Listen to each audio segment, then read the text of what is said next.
Ada orang yang Allah tak ampunkan dia di bulan Ramadan. Siapa orangnya? Jom tengok video ni sampai habis.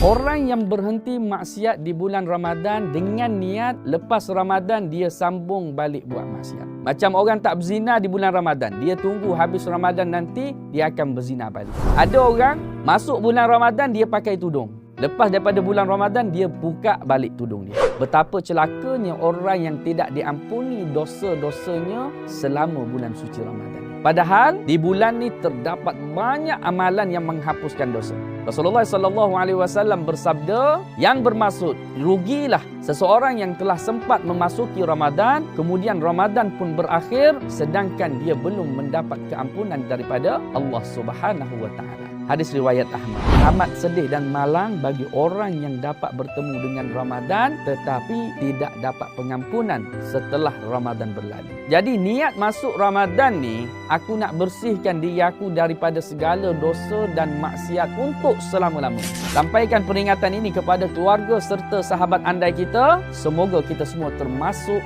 di kalangan hamba-Nya yang mendapat pengampunan Allah Subhanahu wa taala pada bulan yang penuh barakah ini. Nak tambah ilmu dan faham agama? Ingat Ustaz Kembar Hafar.